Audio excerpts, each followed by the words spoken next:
Perfect. Okay. Everybody's good? All right. Scotty looks lost, but it's probably normal. Just standard. Yes. looking at my car. All right. Well, so let's kick this thing off. So this is going to be episode number 25 of the Flatirons Syndicate Podcast. Can you believe that? 25. That's crazy. 25? Really? Yeah. Yep. And so just right at the start, want to say, if you like what we're doing, if you like the content that we're putting out, like the video, subscribe to the channel, give us a review on iTunes. Any of that support goes a long way to helping the podcast grow, helping more people find it, and we greatly appreciate it. And this podcast, as always, is brought to you by Flatirons Tuning. So the very best way to support the channel so that we can keep coming back and making this for you is to head over to flatirons.tuning.com. If you got anything at all that you might need, that support lets us keep coming back and keep this content going for you. So with all that out of the way, let's dive into it. So we've got Ryan from DSX Motorsports and Jeanette, Red Queen Racing, and also happens to work at Pikes Peak Raceway, here with us on the podcast. And you two are just back from a trip. So tell us where you guys were and what you're up to.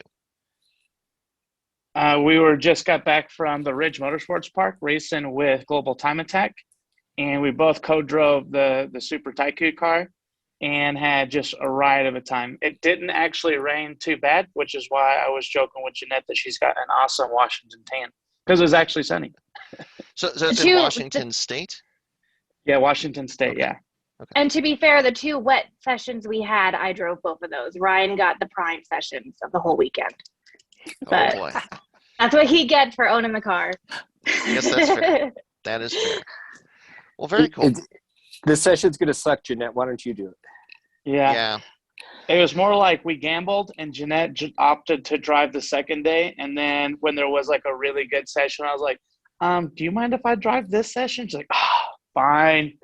Yeah. What it really came down to is that Ryan had goals and certain competitors that he was trying to beat, and he was going to push the car way harder than I was, because if someone's going to wreck the car, it's going to be the owner, not me. Sure. So I let him get his points. Yeah. And somebody did wreck the car, huh? And it wasn't everybody me. makes it sound so dramatic. There's no bumper on the car anymore. Oh no. Well, so I guess kind of give us an idea what happened, what transpired. So Adam Harding, the owner of Hard Motorsports and Six Overcrest, as you know, is a little bit of a direct competitor.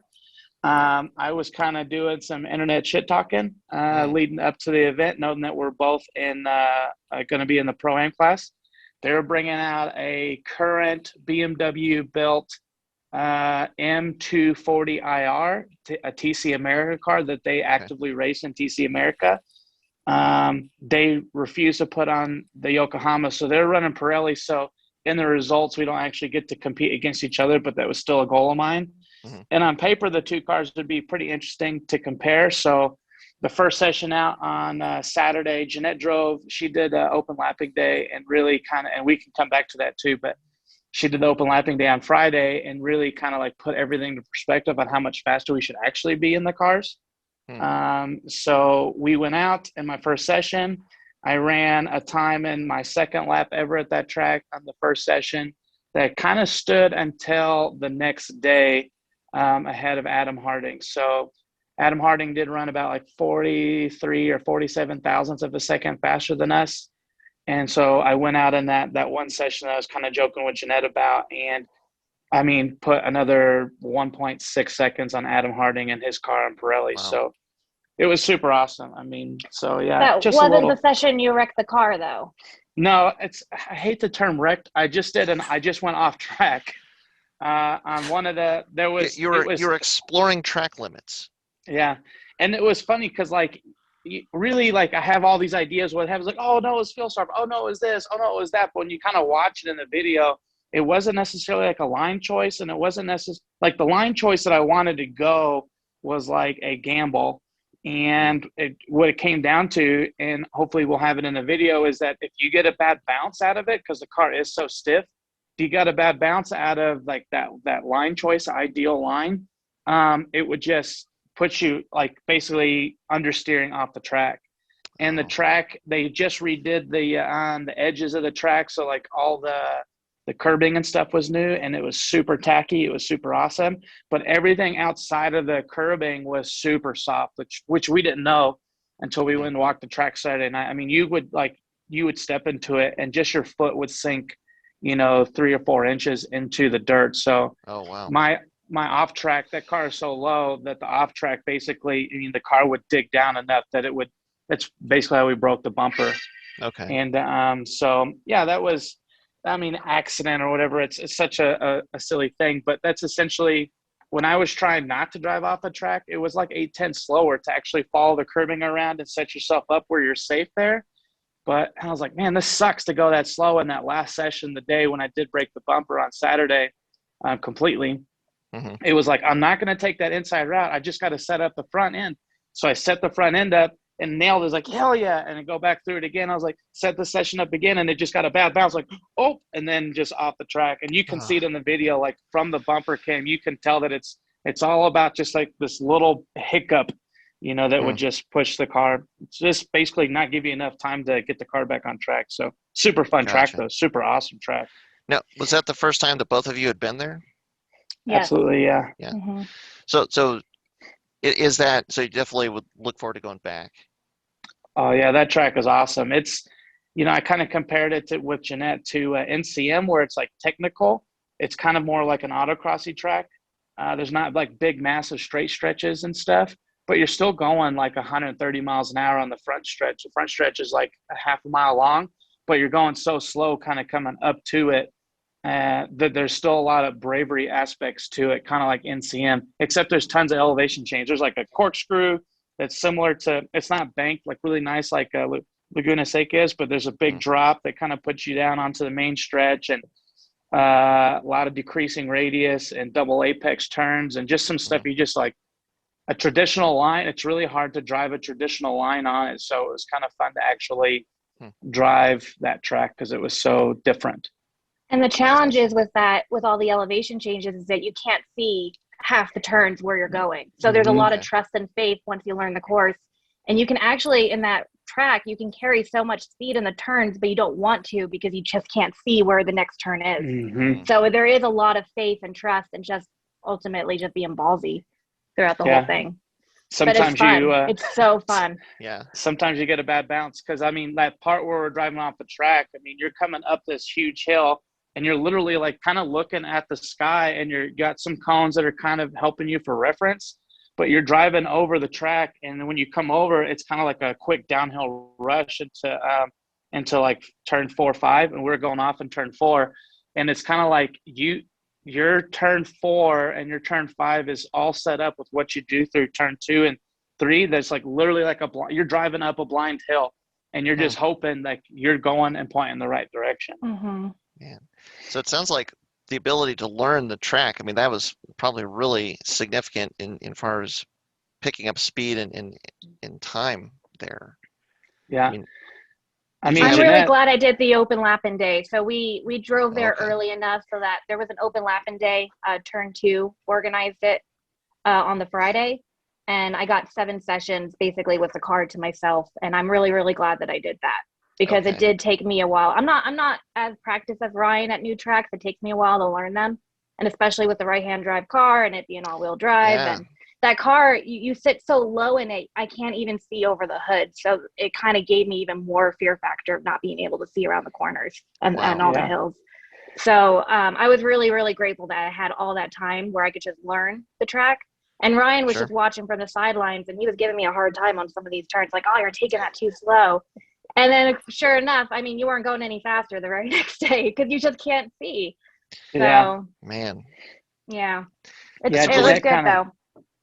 Jeanette definitely put that track into perspective. So the year prior to that, Adam Wood, who's a good friend of ours and a good friend of the channel, he's he runs a right-hand drive GC that's basically it's an EJ 207 swap, like real similar drivetrain that was in the yellow car.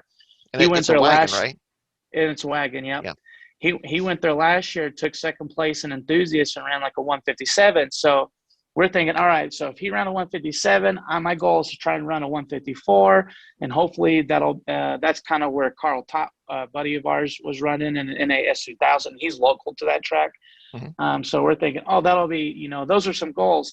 Jeanette goes out there in the first day and runs like a 156. So like me and Wow. Adam were like, holy crap, you know, and Adam's like, what am I doing?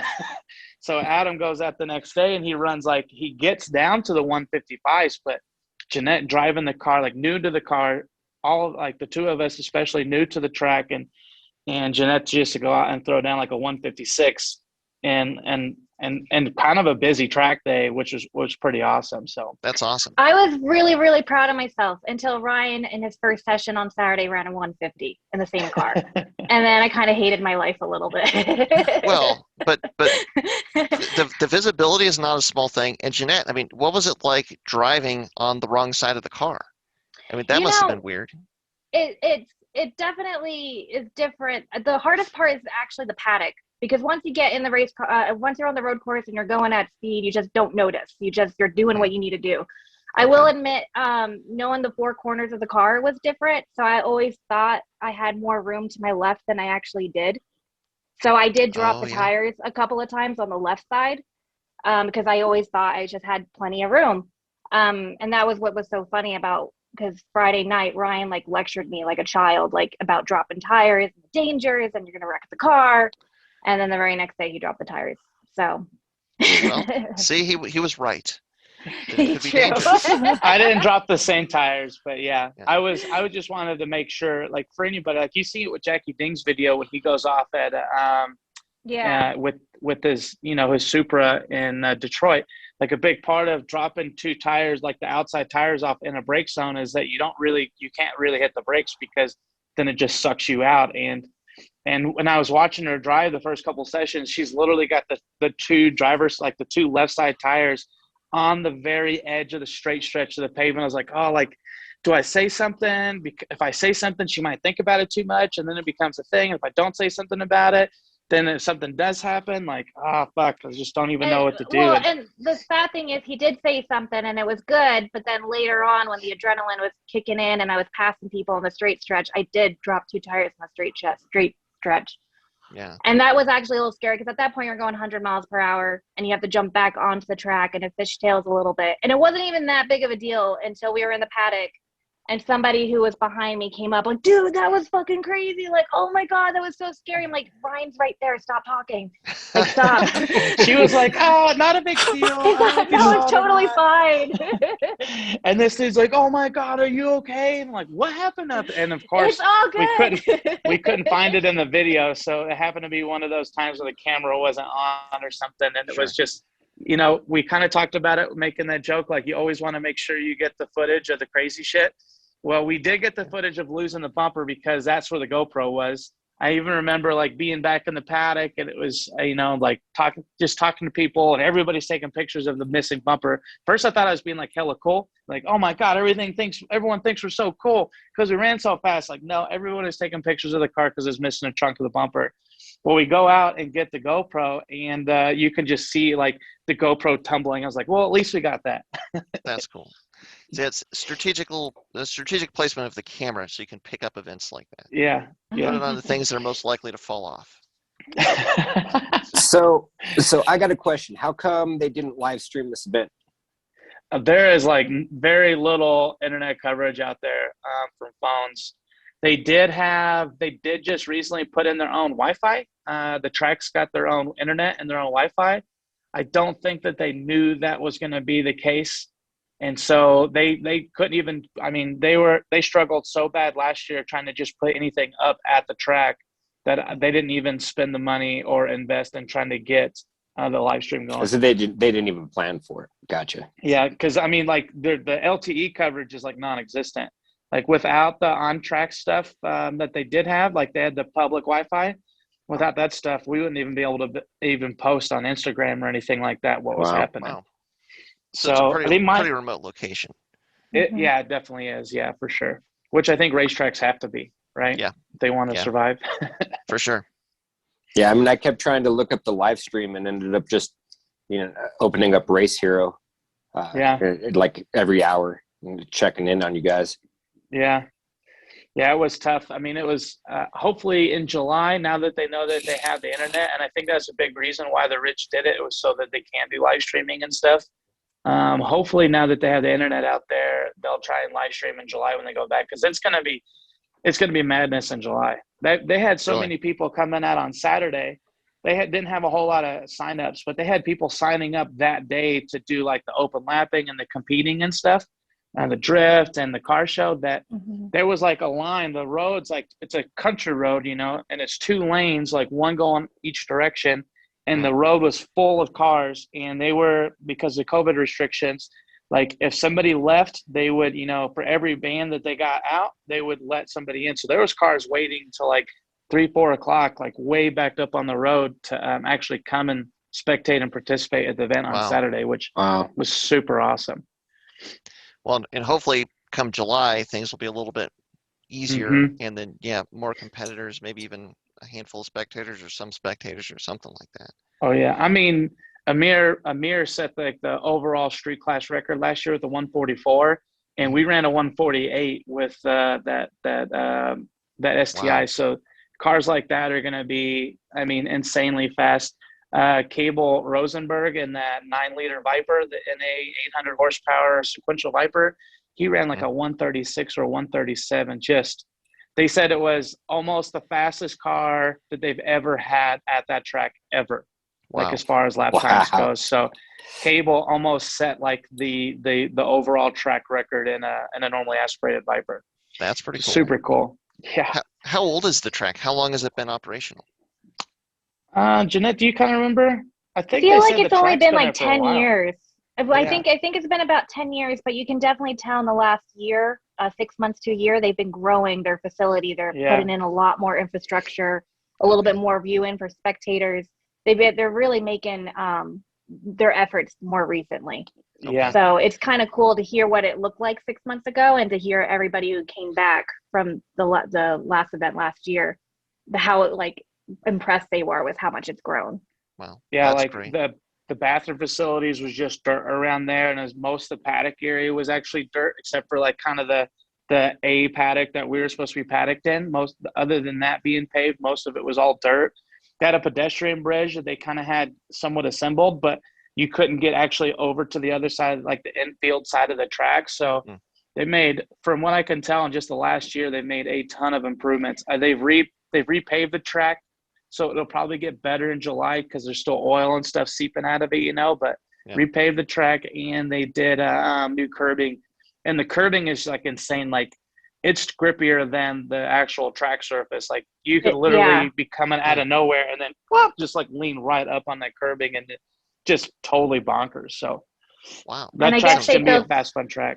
They built a go-kart course in the last 6 months too, which was new, and it's an exact replica of the track with all the elevation and everything. A one-fifth size, and it's super cool looking too. Yeah, wow. With the drop and everything. Sounds like a lot of fun, and it's cool that it sounds like it's an awesome facility and it's a fun track. So if they're bringing up the infrastructure and making it, even better and more appealing, that's fantastic. Yeah, it's exciting to see for sure. Well, and kind of just now that this is your second event competing with the STI, I mean, do you have more of a sense of maybe what the special sauce is of it, or what is making it kind of just be as fast as it is? It's got to be in that suspension. I mean, Scotty and I were talking about it a little bit more with the rear end of it being Heim jointed, like all the lateral links and the trailing arms and stuff. But another thing we noticed, so we know we ran a Cusco diff, and I was going to put my carbon drive shaft in, and the carbon drive shaft would not fit. Like the diff carrier, like the whole subframe, I don't know if they shaved it or what they did, but it's so much closer to the car, like to the body of the car, that the bigger diameter drive shaft shop one would not fit.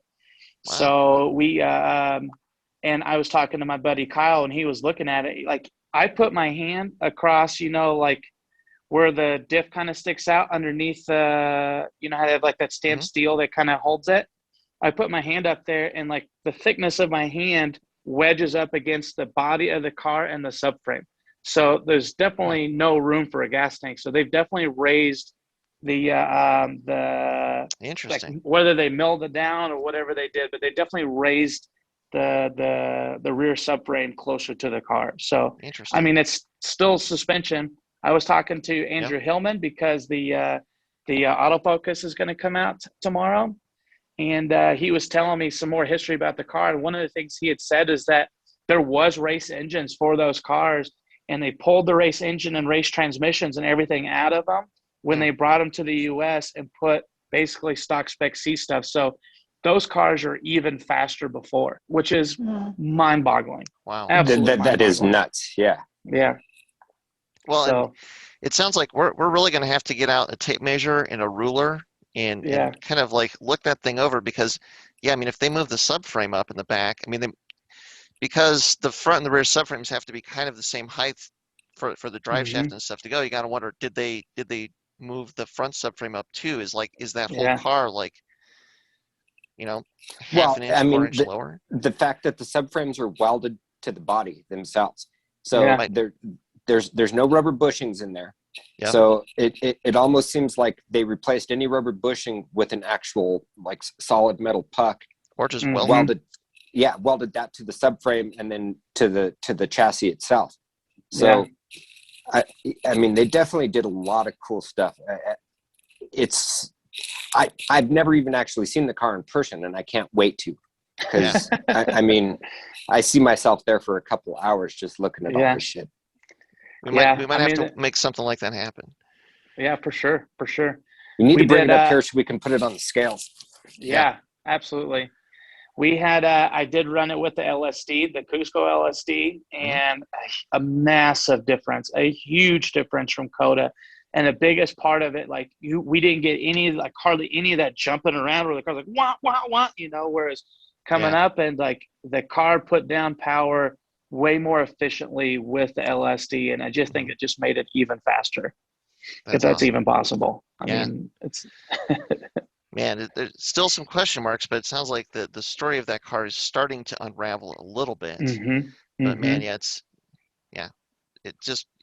for what you're able to do with it, it's just like got to figure out what this formula is. What is this that they've done, and how can we transfer that onto our other cars? Absolutely. Yeah, I mean, I'm all about that stock fuel tank life because of where the weight is, but I'm starting to think that like just the difference that these subframes and like just what little differences the car has versus my blue car, and the fact that it has a fuel cell, I'm thinking, I might have to take the stock tank out and try and replicate this rear suspension setup because it's so crazy. It's so simple. That's the thing. It's so nuts. It's so simple. There's almost no adjustment in it, and they have set it all up like they've engineered it to be where it's at, which is like just obviously super nuts. But it works like crazy. It seems.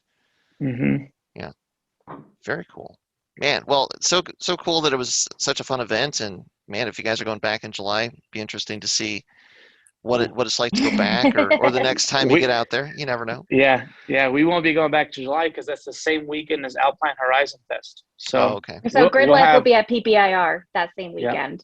Which is your home track. Yep. Yeah. So you've got a little priority there. We'll be running that car probably here with Grid Life. So and Track Mod, I'm guessing. So we're super excited about it. Well, and so you ran a 101 something. 101.5, yeah. No bumper, just testing the diff out. And I mean, I'm still trying to figure out how the hell that car ran 101s out there. I mean, there's got to be like magic fairies in there, just like shaving seconds off somewhere. This is a PPIR now that we're talking about. Yeah. Back at Pikes Peak. Yeah. After we got the diff with the right final drive and everything back in the car, I took it out in the morning. I don't know how cold it was, like 30 degrees. The track hadn't been swept. Obviously, it's been hella windy. I was out here with no bumper, cold tires, and was running 101.5s, and I just was like absolutely shocked with how like this thing is going to be insane. Like good track temperatures and stuff. This car is going to be like hopefully low 1 minute. It's going to be really rowdy. So give us an idea of like maybe Ryan, what time you ran at Pikes Peak last year with the blue car, or what kind of like some comparison lap times to kind of put that in perspective. Sure. So So I haven't ran the blue car here, but I did run the hill climb car here a couple of years ago. Our hill climb car. Yeah. And granted, that was probably at your current power level, but not all the fancy suspension voodoo that you guys have been able to put in it. Yeah. And I did a 104.1 out there with the hill climb car. Scotty, I think you're in the 104s, right? With your car out here? 104.5, yeah. Yeah, and then like the fastest Subaru that I can think of that's been out here is probably Chris Gladu's 500 horsepower Subaru, and he did a 102.3, I think, out here. Wow. With his Subaru, like with his V mount and all the aero and all that stuff that they have done to that car. So that's what he ran out here last year with it. Jeez. So I think, I mean, to run a 101. And essentially, I mean, it's really can't be. When we dyno this car, it's going to be laughable how probably little power it is, but it's crazy. Like just the whole combination of the car. Yeah, when we weigh the car, that's going to be the other laughable thing. When that thing comes in at like 2,600 pounds. I mean, that's a big part of it. Yeah, I was leaning in to adjust one of the cameras, and I wasn't paying attention. And those doors must be made out of paper mache. Like I think the vinyl is probably thicker than the actual metal of the door is. And like I put a little dent in the door with my thighs, just barely leaning in on the car. I was like, man, like there is nothing to this damn thing. Oh man. The fact that it has glass in it is still just mind-boggling that it might weigh so little. But one way to find out. Yeah. Well, and so what are you going to do with the bumper? Because that was a really nice carbon fiber bumper that was on there. Are you just going to put a stock one on? Yeah, I think we might do the S12B, which you guys are probably more familiar with than me, that the Pro Drive WRC car. That bumper is really, really, really similar to the bumper that was on it, just with like a more aggressive lip and not like, you know, they kind of have like a little flappy boy lip in that actual S12B race car. So I've looked at a couple of those, and then you can get like a lip on that. But I mean, they're just like Lawn Sport makes one as far as like cheap companies. ABW makes a replica. So that bumper is really similar. So if I'm really trying to go for like how to make it look as close to as it used to be with like a cheaper bumper, that might be the route we go. But I think before we race it again, I think we're just going to go with a stock bumper with a lip on it, honestly, because it's going to be hard to find anything on short notice, you know? Sure. Yeah. Well, and then regardless of what you do, you have to maybe try and replicate the wrap at that point. Yeah. I mean, if I just do the bumper blaze yellow, and then we just get a couple of stickers and stuff on it, I don't think it'll be that bad. When you look at the wrap, if you look at the stuff that was on the wrap, I mean, you got like the Fujitsubo on the, like kind of at the nose, and then on the sides, there's a little bit of kind of like a carry over the little, kind of like the camo splash or whatever that little thing is. There's a couple of little things like that, but mostly the bumper is just yellow with stickers on it. So I think we can get pretty close to that. It's not even the same yellow as the rest of the car. It's like a darker yellow, and the rest of the car is lighter. So it already didn't match exactly. Yeah, okay. You can tell that, like when we went and picked up the pieces, you could tell that thing had been fiberglass at least 2 times. Like there was like layer and layer of glassing already behind the lip. I saw that in one of those pictures you posted. The guy like holding all the pieces. Yeah. So we got most of the big chunks, and I've talked to a couple people about getting it reglassed. I mean, the drifters do it all the time, but I think what we need is like a track bumper, and then kind of like save that bumper for like fun little showy stuff. But the bumper's not a total loss, but it's pretty messed up. Well, it's something that's easy enough to replace. And if you get something for the track that's can take some abuse, and it won't be a big deal. Yeah. Yep. Easy solution. Or you could always just try and stay on the track and not have to worry about messing it up. But well, that's That's kind of a good segue into the other topic that we wanted to address on this podcast, which is, do you have to be, well, let's see. So the way I'm going to phrase it for the podcast is, do you have to be a humble driver to improve as a driver to actually go faster? Or the way that we started the conversation around the shop here is, do you have to accept that you're a terrible driver to improve? And it's one of the, kind of where the kernel where we started was just realizing, well, pretty much all of us here at the shop, I mean, I won't speak for Ryan and Jeanette, but we all had said, like, yeah, we basically, like, on a scale of 1 to 10, at best, we're maybe like at a 5. And if you're coming in with that perspective, do you have to have some kind of like that kind of a perspective for your abilities to continue to improve and to continue to get faster, or not? Or is that not a part of it? So hold on, I gotta step out of frame here for a second. Oh no. So you had to show the brim. What just happened? I don't understand. He put on his trophy hat. He won that hat at COTA. So he's representing the ego side of racing right now. Look at that smile. Look at that smile. Hold on. It's disgusting, isn't it? Oh. Oh my God. I think somebody was back there. What was that? Oh my.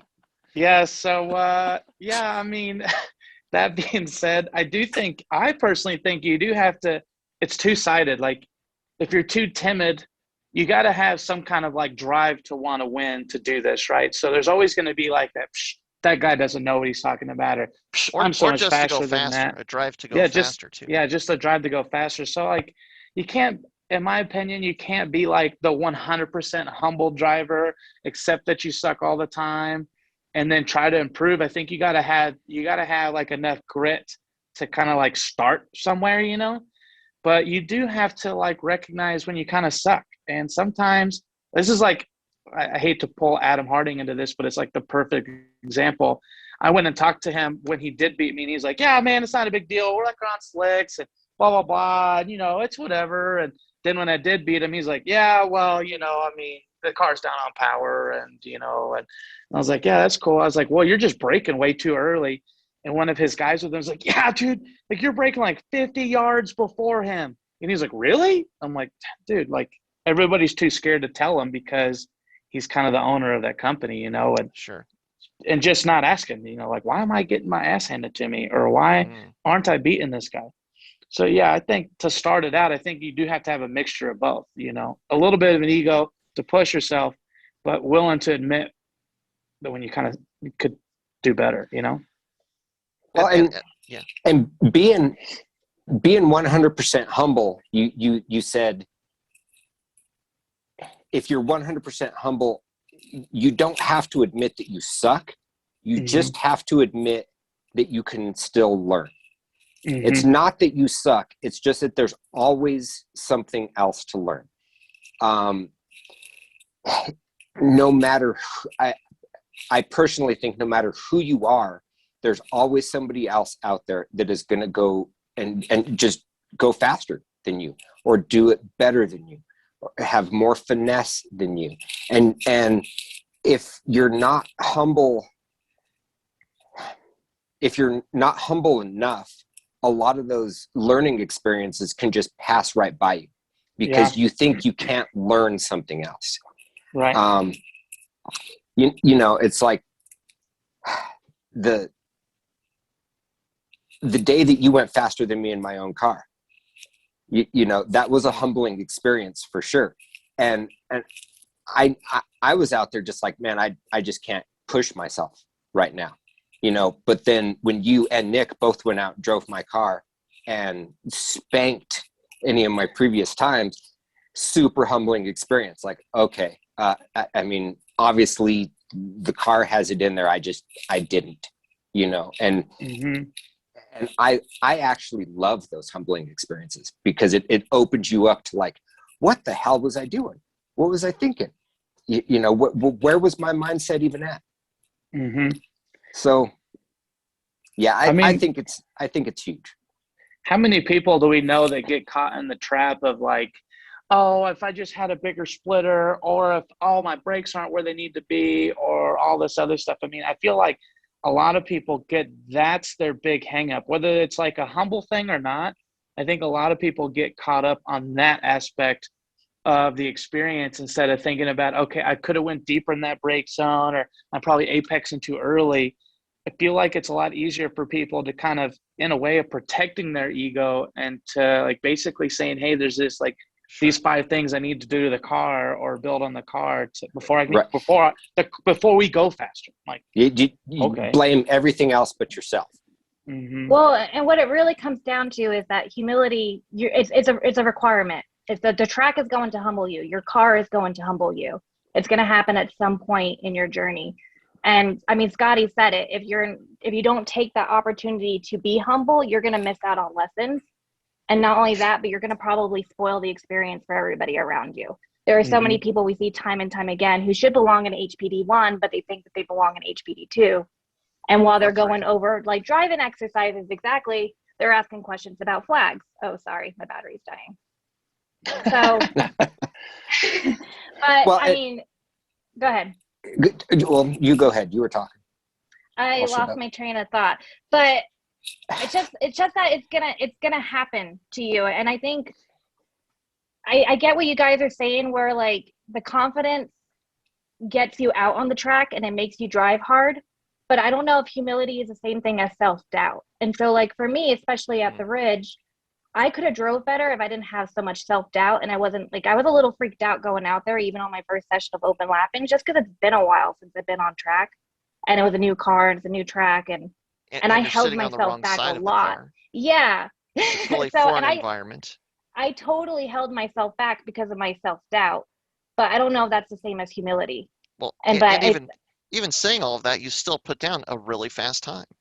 I put down an okay time, but I will say that I would say that it took humility to go out there and be okay with, I might embarrass myself. I might not look like I'm a fast driver, might be spending a lot of money and not actually get a good experience out of it. But I was willing to sacrifice my ego to go do it. And you get on track and you never know what's going to happen. Maybe it's going to be a positive result too. And I do think a lot of people hold themselves back because they're too scared to go out there and look slow.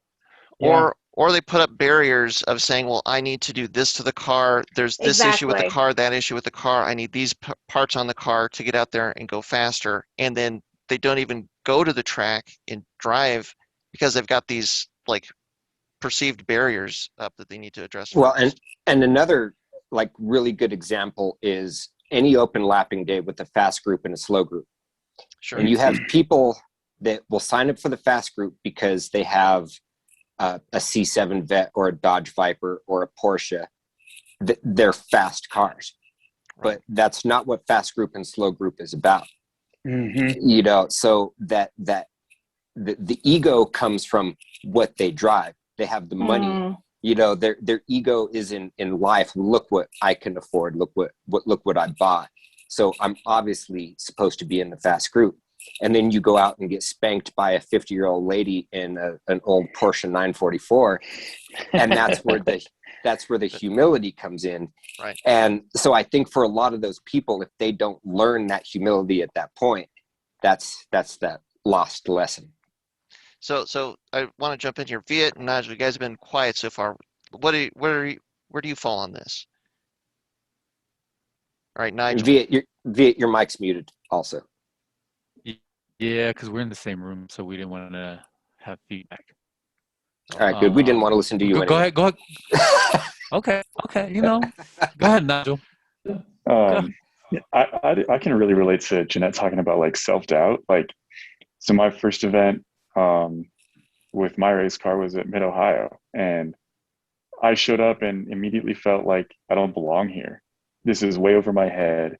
I am terrified. I don't know anything. I don't know anybody. I felt like more than just alone, just like out of my element. And it's like, I'm super in my element when I'm like in my car on the track. Like that feels really good to me. But the surroundings of the event and everything made me feel like, oh my God, everybody here is like so much more experienced. They all know what's going on. I don't. And so the whole time was just nonstop learning.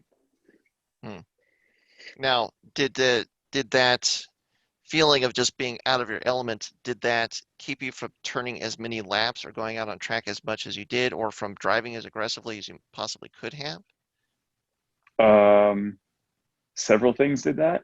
Sure. But yeah, so the first session got red flagged or black flagged for some reason. All the cars had to come in, and I decided not to go back out and finish the session when everybody else did. Okay. I mean, and I will say from my experience, I mostly from open lapping days and from having a car. I mean, the Subaru that I have now is the most powerful car that I've ever had, and it's 330 horsepower. It's nothing crazy. And I've driven it on track a lot of times before where it was making a lot less power than that even. And a lot of these open lapping days where it's a real like, you have no idea who's going to be on track with you. And there's a lot of really fast cars and just end up driving in your rear mirror because you've got these, big Corvettes or Porsches that they will just, you're halfway down the back straight, they're coming on the back straight, and you look where you're going, you look back up, and they're passing you. It's just like so fast. It's just like, well, I'm a fish out here swimming with sharks. I need to drive in my rearview mirrors, and then all of a sudden you're not focusing on driving, you're not focusing on going fast. That can be a humbling experience that is a negative potentially, where it pulls you out of doing what you need to do, and all of a sudden you're focusing on all the other cars around you instead. Well, and so what you're saying is that humbling experience that creates the self-doubt.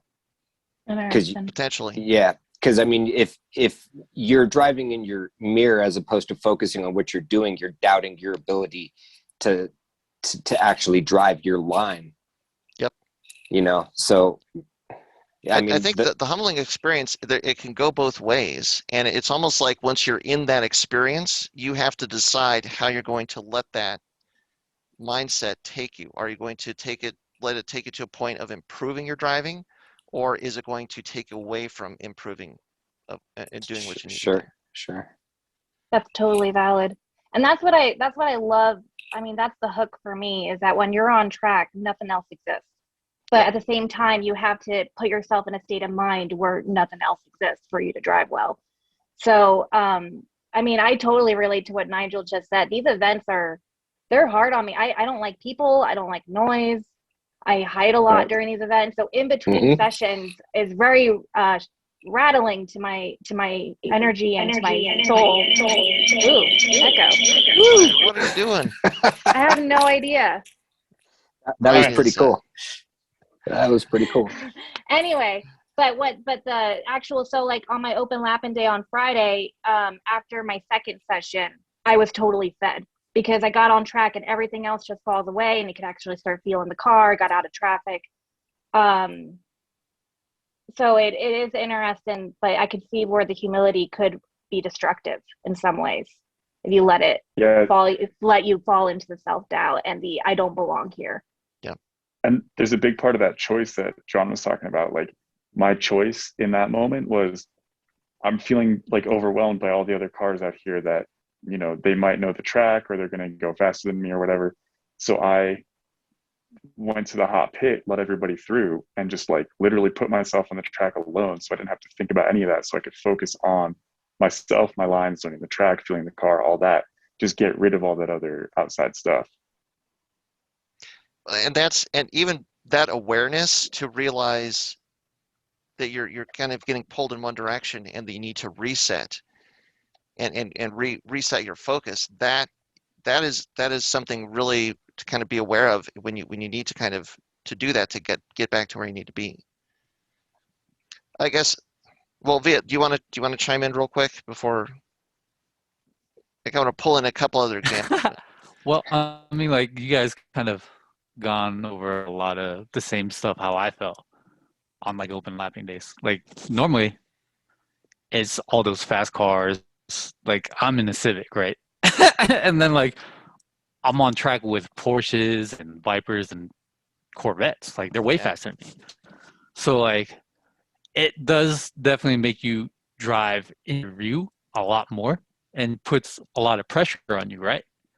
But like Nigel does, he does that go hot pit, or just slow down, let him pass you. It's give them that space. I try to do that, but like they just come back like so quick, right? Right. But on open lapping days, but I mean, it does kind of like kills your confidence a little bit, right? Sure. When you have those fast people around you and you just can't focus. But yeah, I mean, like, there's so many different factors besides just like being humble. Is the wanting to learn, you know? Yeah. And like wanting being to go open faster. to learn, you know? Right. Yeah. Like every time I'm out on track, I feel like there's always an opportunity to just focus on something, right? Just maybe your line, your braking, your turn in points, whatever it is. There's always an opportunity. Even though you don't think there is always opportunity, even like reading your data or whatever it is that you have. Mm-hmm. Like there's more than just a line. So there's opportunities to learn everywhere. And I think, sorry, I just want to say, taking that opportunity to learn and realizing every minute that you're on the track, every second that you're on the track, there might be that opportunity. That I think is a good mindset to have. But sorry, go ahead, Jeanette. No, I think that's good. While we're talking about traffic, I mean, that's like the perfect example of when someone's ego or their lack of humility can really ruin the experience for everyone else. Yeah. So driving in traffic in the BRZ actually drives me. I really enjoy being on people and following them around and making them feel uncomfortable when they won't let me pass. So, and there was an experience. No humility there. Well, and that's exactly, there was an experience in Utah Miller, and I was an HPD2, so I had limited passing zones. And it was a Corvette, and he would not let me pass. He would not let up. And he actually got really, really aggressive, where there was one point that he drove off the track and quickly got back on to cut me off. And so, like, I was not humble at all at that point. I was on him every chance I could be on him. But he was ruining the experience. I couldn't put down a clean lap because he just did not want to be passed by a stock BRZ, which was actually kind of fun at the end of the day because I eventually passed him. Yeah. Well, and that's one of the things where, like, one of the original inspirations for this question, it kind of came back, it came out of the conversation about seat time, which we've had a lot on this channel. But, Really? But seat time. I'm going to say it again, seat time. But the part of the question that came out of that was like, okay, well, if you is it enough to just drive at a track over and over and over again and just turn laps? Will just doing that alone over time make you faster? And I mean, my experience has been that you kind of hit a plateau, but it's an early plateau, and you're not going as fast as you could go. But if you just keep doing the same thing over and over again, I mean, you could go out there for days and days and days and not really see any dramatic improvement in your time. Mm-hmm. And if you don't have this mindset of like, wait a minute, I need to use the time on track to learn. I might not be the fastest driver in this car, or something from the outside doesn't come in to kind of knock you out of this mindset of like, this is all the car has. Like, my WX does a 212 at high planes, and that's it. Like, that is all that it can do, and I'm just going to go out there and do 212s all day, forever. Something has to come in there to knock you off that path. Otherwise, that's just kind of where you sit. And the question was, and that's where this question came up, do you have to kind of have that humble experience or a humbling experience to kind of get to that next step to actually go faster? It's funny you mention that, because I had a guy who reached out to me who wanted a TT license so he can do the NASA Enduro. He's never done a NASA event. He's never done any competition events, but he claims, well, I've got 500 laps at high planes. And I'm like, all right, well, it doesn't work like that. 500 laps open lapping doesn't work like that. He's like, well, I'm running this time, blah, blah, blah. I was like, all right, well, send me your video. Let me see some kind of video of anything that you're like, anything recent. So I'm watching this video, and as I get through like the first 3 or 4 turns, and I'm like, nope, I got to turn this off. And I get back to him. I'm like, all right, man, here's the thing. Like, you think 500 laps is enough at high planes that says that you're, one, aware, which you can't tell at all from a video, much less a high planes. It's like, but that you're like, you have the skills. And he's like, well, yeah, absolutely. I was like, then why are you driving the track like something's going to jump out at you at every corner? He's like, what do you mean? I was like, you're going so slow here. You're slowing down too much there. I was like, you've got 500 laps at this track allegedly, and you're still driving it where you don't know where the rest of the track is, like what's going to bite you and what's going to get mad at you. And I was like you haven't even pushed the limits of yourself as a driver or a car. And a big part of it is probably because, like you're saying, you can go out and turn laps for consistency, but where's the drive to build your skill if you're not being pushed, you know? Or if you don't know what you don't know, type of thing. I mean, I have 500 laps and I turn this lap time, but I bet you somebody else could get in your car that maybe has way less laps at high plains that would just, crush your time. What then? Yeah. I think the bottom line is that to learn in any facet of your life, race car or not race car, you have to be outside your comfort zone. So if you're consistently running the same times, you're comfortable at that point. You're not pushing outside your comfort zone. And maybe that's where the humility kicks in, because it is a humbling experience to be outside your comfort zone. So I think, humility is required. I'm sticking with it. Yeah, absolutely. I really wish Tasso was here. I wish Tasso was on this. Because he disagrees. I mean, his point of view on this, and he's a damn good driver. He doesn't think you have to have humility. Damn it, Tasso, where are you? We might have to have this next time he's available. We might have to get him for his take on this.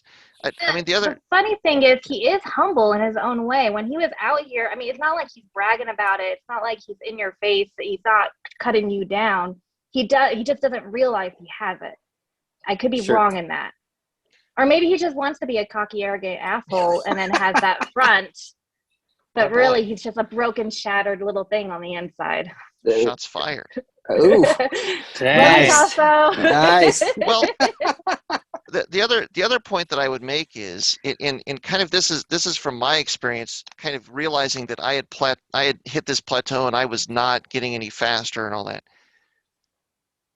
Sometimes going faster does not come from pushing.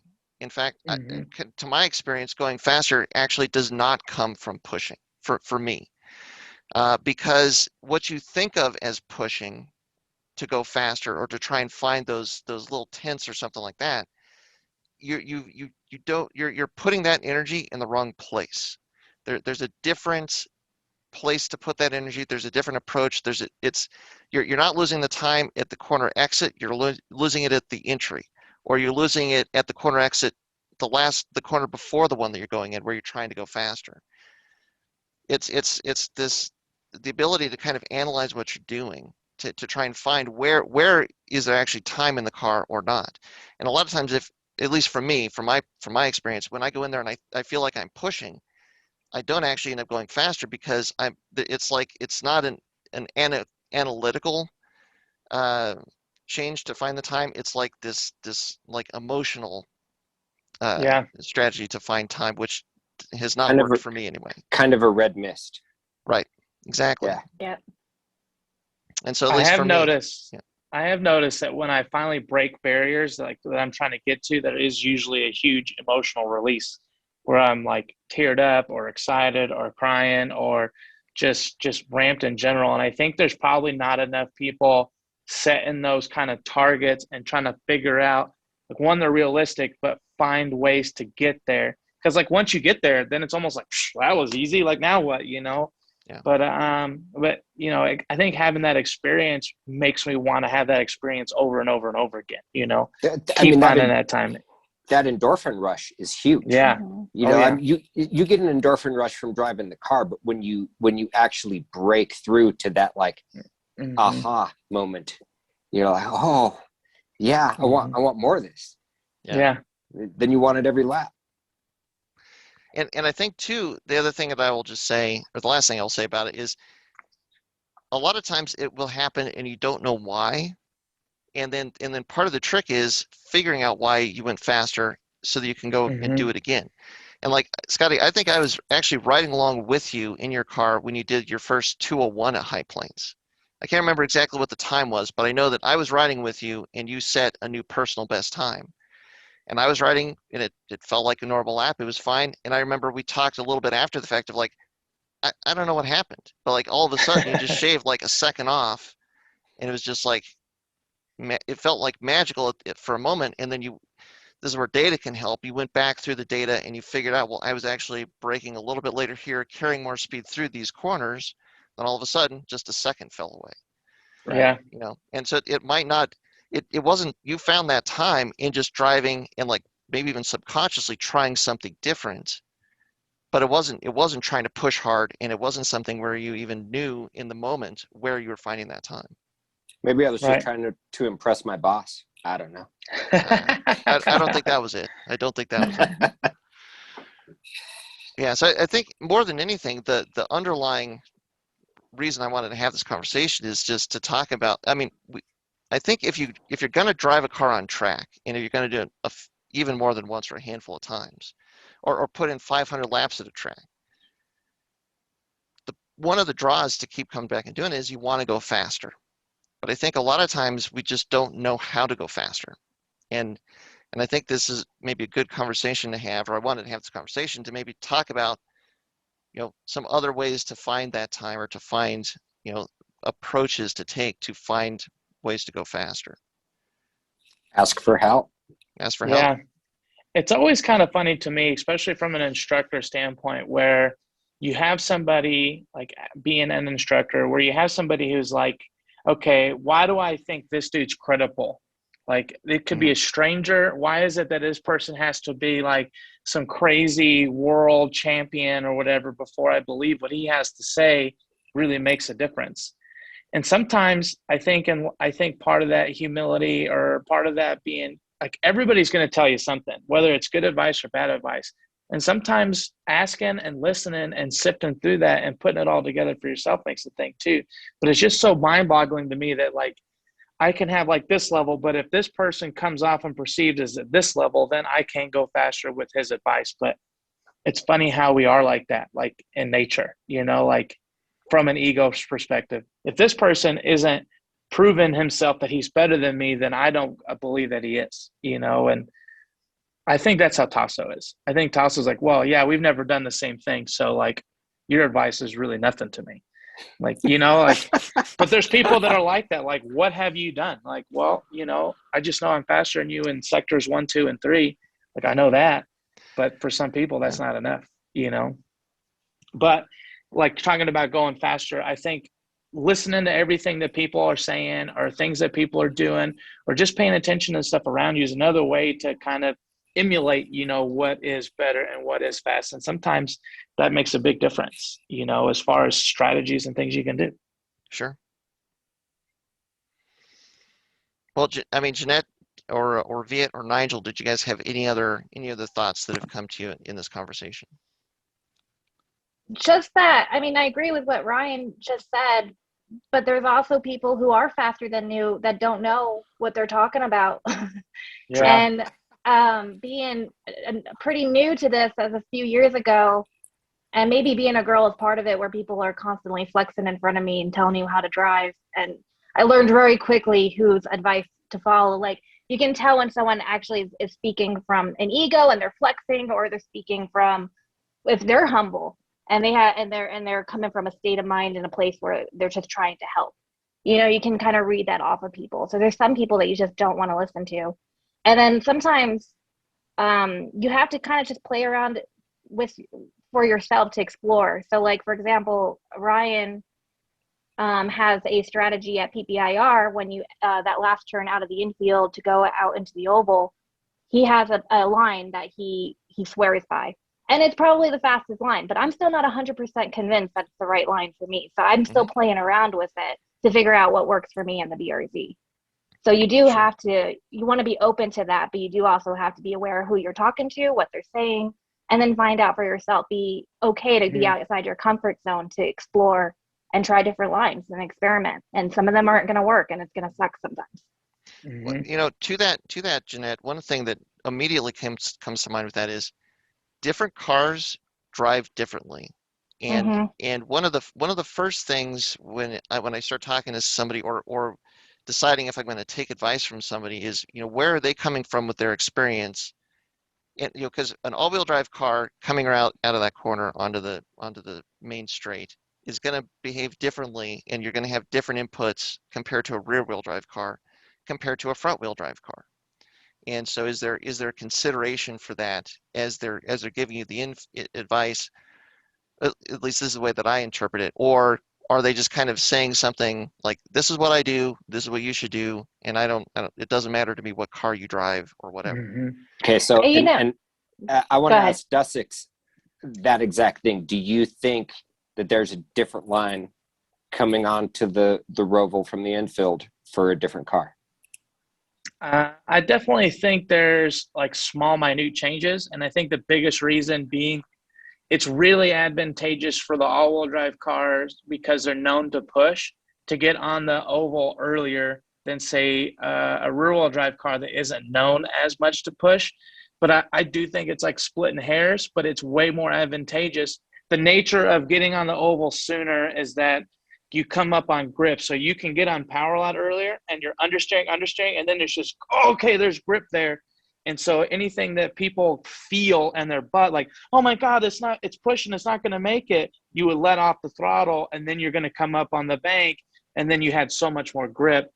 So I just think, like, to me, and that, and all the stuff I've driven, front wheel drive, rear wheel drive, and all wheel drive out here at this track, it's definitely way more advantageous to an all-wheel drive car because they are known to push, and you can get on the gas so much earlier, and you just come up on so much more grip where the car feels like it can't make it, and then all of a sudden you just have all the grip that you always had.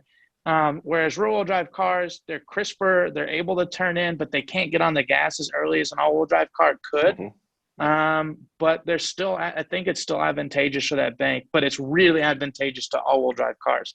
So, I mean, I think that line is beneficial in all different ways, just really more beneficial for all-wheel drive cars because of their tendency to understeer, under throttle. Sure. And I mean, that's just from me driving it. Well, and it could be that the line, the place that you put the car is the best one, but the input, how you keep the car on the line is going to vary a little bit from one platform to another. Yeah, I think it's one of those strategies. It's like in a rear-wheel drive car, if you had enough power, you want to be putting down as much power as early as you can, where it feels like the car is going to oversteer, and then you get up on that bank, and then all of a sudden you have a ton of grip. And I think with the front-wheel drive, you don't really have that problem. You're just giving it as much gas, so it's probably like the least beneficial to front-wheel drive because they're not as out of control. But in an all-wheel drive car, it's kind of like the opposite, where like a rear-wheel drive car is like, oh my God, if I put any more horsepower down, I'm going to spin out. And then you come up on that grip, it's like, okay, we got tons of grip. Whereas like with an all-wheel drive car, it's like, oh my God, if I put down any more power, I'm just going to understeer into the wall. And then all of a sudden you come up on grip, like, oh, okay, there it is. In my opinion, you want to be driving those platforms to be on the limit because the limit's going to go from like here to way up here in like a snap of a wrist. So the quicker and the smoother you can make that transition means that you can change a lot of your early behavior coming like out of that turn. So you could get on the gas a little bit later, stay lower, and bleed in a lot gentler. So it's not as aggressive as like a change, but you lose the opportunity to put down like the amount of power that you could, or amount of like, that you could. So like on a Spec Miata where you could pretty much be on the gas all the time, right? You probably don't want that big abrupt change. So staying lower on the apron and bleeding in is probably better. But for us, where we can get on the gas, or even in Jeanette's BRZ, where you can't get on the gas, where it feels like, oh my God, I'm going to spin out. Then it's like, oh, we just went from like 0.9 Gs to 1.7 Gs of grip like that. So that's, I mean, if you're asking about that one particular thing, but in between the platforms, that's why it works, in my opinion, across the thing. But I was just getting beat up not that long ago on Jackie Ding's video where they did a review of my car where this guy's tearing apart very minute things that I was doing in this one lap. And a big part of it is like, this guy has never driven an all-wheel drive car to know how they behave, under braking and under, like when you're giving it gas and stuff like that. And we know that we both drive different lines in the rear drive line. It was almost a problem trying to get my TT license because the line I was driving, which was fast, wasn't the traditional, track line, and so you kind of got to, make apples with oranges sometimes to make people happy. But I mean, that it is different. It is definitely different. Well, and the other thing that dawned on me is we were having this part of the conversation is learning style. Like I think as you start driving, learning style is something to be aware of and something to try and find for yourself, because it's like, do you have to feel it? Do you have to do it? Do you have to see somebody, like, do you learn better by following a car ahead of you that takes a certain line or something like that all of a sudden, like, you follow them, you realize, oh, I can do this. It's almost something like you have to figure out, from a driving standpoint, figure out what your learning style is, like what input, or how do you have to take input to really make an impact on you so you can really use it and take it and apply it to what you do. I think that's where a lot of confidence comes in too, though, because if you're following somebody on the track and they start to do something ahead of you and you're like, you have to be able to say, oh, I can do that too. And that's a confidence thing. Whereas the opposite side of that is saying, they're doing that, I can't do that. Yeah. Well, I think that's one of those things to be aware of, because you have to kind of figure out, why does this work or why doesn't this work? And then stick to what does work, because that's how you're going to, then hopefully continue to improve. Yeah, it's all about getting better. It's all about getting faster. It's just how you get there. Absolutely. Cool. Well, we've actually gone a fair amount of time. So I think, does anybody else have anything in closing that they want to throw out there? I think Tasso and I need to do a shootout to really prove who is the fastest driver. The egos.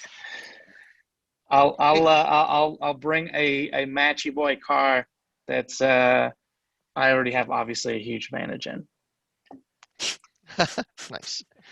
Well, yeah, I think at some point it might be really fun to actually try and get on the track, or at least all of us drive similar cars or something like that, and then have kind of a download after that to just kind of talk about perspective and what worked and what didn't.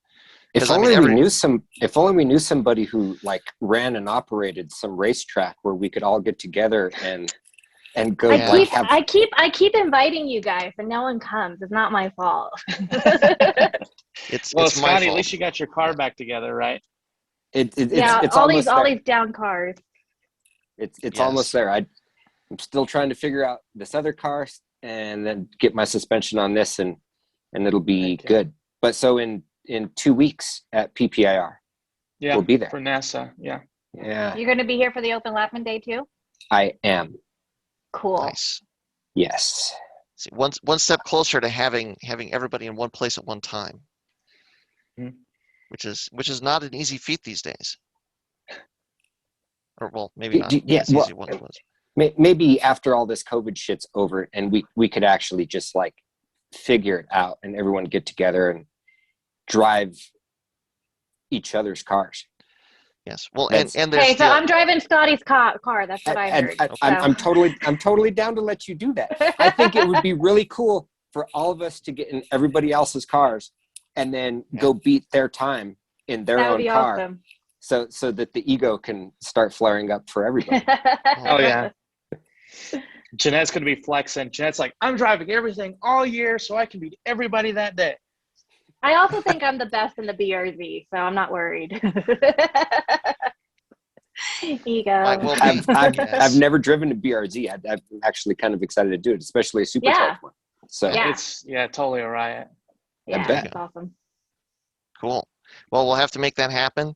And if we do, we'll have to try and at least talk about it, if not document it, so that other people can see what transpires. So, well, very cool. Well, thanks everybody for making the time and joining us. Jeanette, Ryan, really appreciate you guys coming on.